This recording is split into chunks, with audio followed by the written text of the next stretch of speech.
안녕하세요. 암호화폐 읽어주는 남자 하루씨입니다. 오늘 여기 제목에 보는 것처럼 우리 베이비 도지를 포함한 민코인이 폭등을 했습니다. 새해 들어와서 계속 며칠째, 물론 이제 눌리는 날도 있었지만 또다시 올라가고 또 눌려도 올라가고 계속 그렇게 폭등을 하고 있고, 이거는 우리 베이비 도지를 비롯한 민코인 뿐만이 아니고요. 비트코인, 이더리움, 솔라나 등의 대장주와 함께 알트코인을 대표하는 대형주도 함께 상승세를 보이고 있습니다. 10월 10일 역사적 대청산 이후에 선물시장뿐만 아니라 현물시장에서도 엄청난 대하락장이 지리하게 몇 달 동안 하락 조정장이 이루어졌었죠. 그런데 갑자기 1월 들어와서 조금 다른 모습을 보이고 있습니다. 아직 6, 7일밖에 안 됐지만 그런 달라진 모습을 보이고 있습니다. 그래서 그 원인이 무엇인지, 그리고 그 원인이 그렇다면 어느 정도까지 중장기적인, 예를 들면 최소한 올해 상반기까지 어떤 영향을 미칠 것인지에 대한 전망을 갖는 것이 매우 중요할 거라고 생각하는데요. 그 부분에 대한 관련된 얘기 여러분들과 함께 나누도록 하겠습니다. 우선 여러분들 본격적인 내용 들어가기 전에 차트에 관련된 얘기를 좀 하고 싶어요. 암호화폐 관련된 유튜브에서의 영상이나 혹은 미디어에서의 영상 혹은 기사 이런 거를 보면 차트 분석을 많이 하죠. 저는 이 차트 분석 자체를 무시하려고 하는 건 아닌데 그 한계에 대해서 명확히 알아야 된다는 거죠. 결론적으로 얘기하면 엘리어트 파동 정도를 빼놓고 차트 상에서 분석하고자 하는 어떤 지표나 지수는 사실은 선행이 아니에요. 선행지수가 아닙니다. 후행지수예요. 후행지수. 예를 들면 1초 전에, 1분 전에, 10분 전에, 1시간 전에, 하루 전에, 한 달 전에, 6개월 전에, 1년 전에 요 기준의 지표가 이러하다. 그래서 이렇게 와서 지금은 이런 것 같다라고 하는 얘기입니다. 즉 선행이 아니고 후행이에요. 그래서 이걸 보는 거는 나름대로 유의미하고요.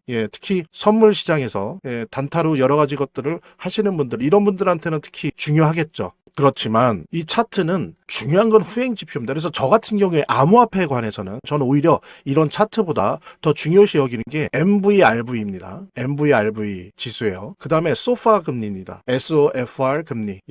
요 두 개를 저는 선행 지표로 봐요. 암호화폐에 투자하는 데 있어서. 그래서 오늘은 이 우리 베이비 도지를 비롯한 민코인이 이렇게 상승을 하고 있고, 또 비트코인이나 이더리움, 솔라나 등도 같이 상승하고 있는, 갑자기 새해 들어와서 이런 일이 왜 벌어졌는지를 소파 금리를 통해서 분석을 해드리고 그 내용을 함께 같이 보도록 하겠습니다.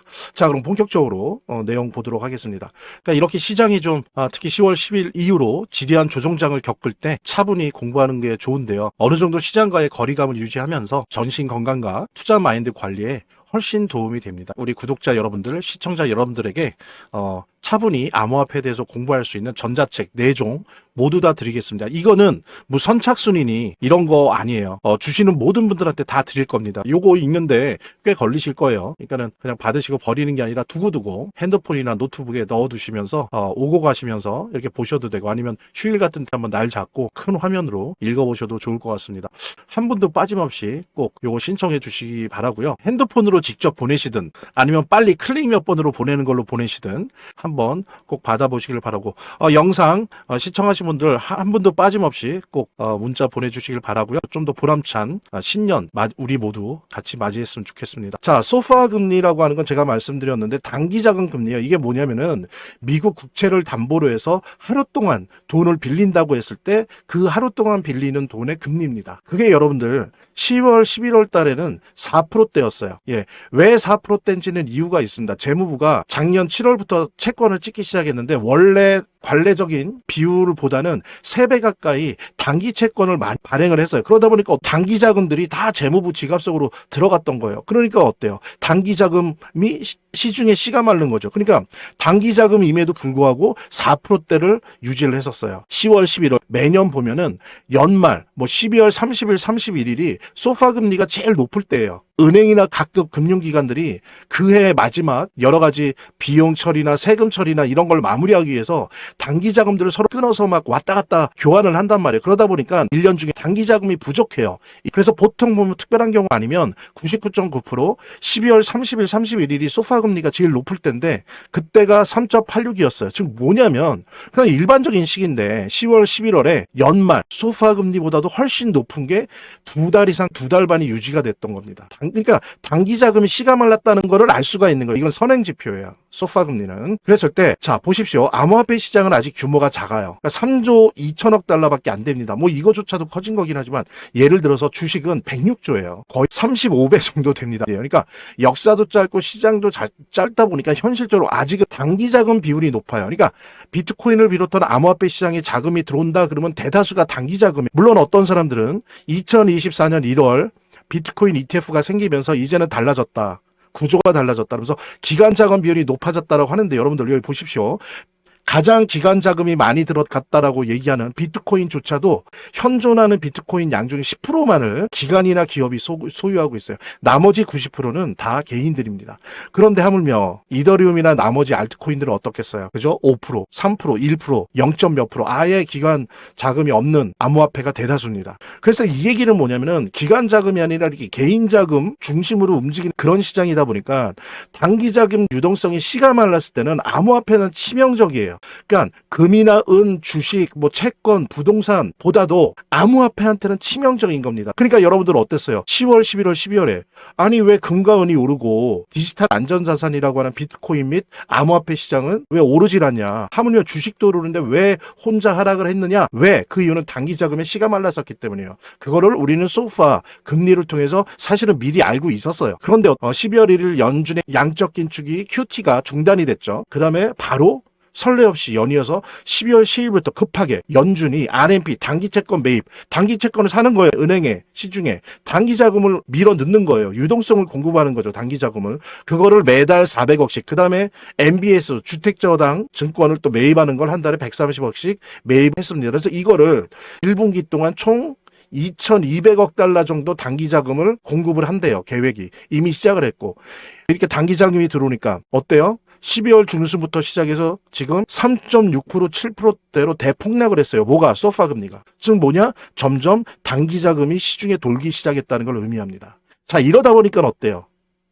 민코인이 올라가는 거예요. 아니 왜 비트코인과 같이 올라가지? 제일 나중인데? 왜냐하면 단기 자금이 비트코인, 이더리움, 솔라나 가면서 여기는 들어가죠. 단기 자금들이. 근데 어중간한 중소형 주보다는 포트폴리오가 비트코인, 이더리움, 솔라나에 더 들어가면서 그러면서 약간은 극단적인 포트폴리오가 단기 자금 내에서 벌어지고 있는 거예요. 즉 비트코인, 이더리움, 솔라나 같은 대형주에 들어가면서 일부가 오히려 중소형주가 아니라 민코인 쪽으로 들어가는 거죠. 그러면서 이제 베이비 도지가 상승을 하게 되는 겁니다. 뭐 베이비 도지뿐만이 아니라 민코인 시장이 들썩들썩 거리는 거죠. 바로 이러한 이유 때문에 지금 이런 모습이 보여주고 있는 거거든요. 자, 그렇다면 중요한 게 이런 것들이 어느 정도 중장기화 될 수 있느냐. 지금 말씀드린 것처럼 MBS나 RMP 다 하면 월 530억씩 달러씩 1분기 동안 최소한 2,200억 달러가 공급이 될 거예요. 물론 분명히 조정이 들어갈 겁니다. 단기 조정이 들어갈 텐데 계속 지리하지만 우상향이 될 가능성이 높다. 왜? 암호화폐 시장에 중요한 단기 자금이 들어오고 있기 때문에 그것도 아주 큰 규모로 들어오고 있다는 거예요. 그 다음에 여기에는 제가 적진 않았지만 또 아시는 분 아시죠? 세금 환급이 1분기 동안 될 거예요. 그것도 2천억 달러 규모입니다. 여러분들 세금 환급은 현금으로 주죠. 전형적인 단기 자금이에요. 물론 그 소유자의 선택에 따라 다르지만 단기 자금성 현금 자금입니다. 그것의 상당수가 또 암호화폐에 들어갈 확률이 대단히 높아요. 주식에도 들어가지만 그랬을 때 1월 2일 현재를 했을 때 3.64 아직 그 이유건 나오지 않았습니다. 이랬을 때 자 비교해 보세요. 10월 14일 날 4.16%예요. 이 차이가 엄청나죠. 그러니까 이때 10월, 11월에 12월 한 중순까지 특히 단기 자금이 씨가 말랐었다. 그래서 암호화폐가 폭탄을 맞은 거였죠. 예, 그래서 암호화폐 시장에 직접적 영향을 주는 단기 자금의 유동성이 공급되고 있습니다. 지금 예, 상반기에만 최소 요 두 개만 따져도 4천억 달러가 넘는 엄청난 단기 자금 유동성이 공급이 돼요. 그랬을 때 암호화폐, 우리 베이비 도지를 포함한 민코인 및 대형주들 특히 우상향의 에너지가 형성되고 있다는 거예요. 그래서 이게 조정은 있겠지만 대세로 봤을 때 상반기에 우상향의 에너지가 매우 강하다라고 하는 부분들 바로 이런 이유 때문에 지금 올라갔었고 앞으로도 그럴 확률이 매우 높다라고 하는 부분 여러분들과 함께 공유하면서 그러니까 이렇게 시장이 좀 특히 10월 10일 이후로 지리한 조정장을 겪을 때 차분히 공부하는 게 좋은데요. 어느 정도 시장과의 거리감을 유지하면서 전신 건강과 투자 마인드 관리에 훨씬 도움이 됩니다. 우리 구독자 여러분들, 시청자 여러분들에게 차분히 암호화폐에 대해서 공부할 수 있는 전자책 4종 모두 다 드리겠습니다. 이거는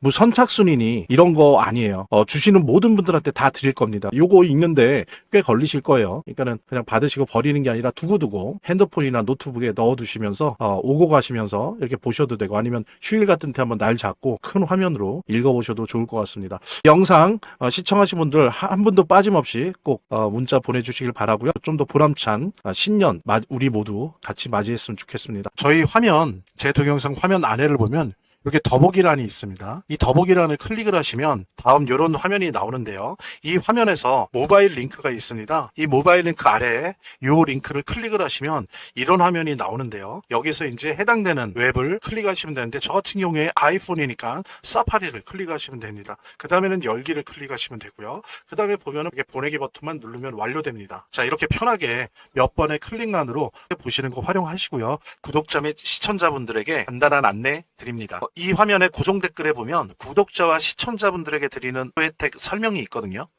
꼭 한번 봐주시기 바랍니다. 구독과 좋아요 한 번씩 눌러주시고요. 제 채널의 유일한 에너지니까요. 다음 영상에서 다시 찾아뵙겠습니다. 시청해주셔서 감사합니다.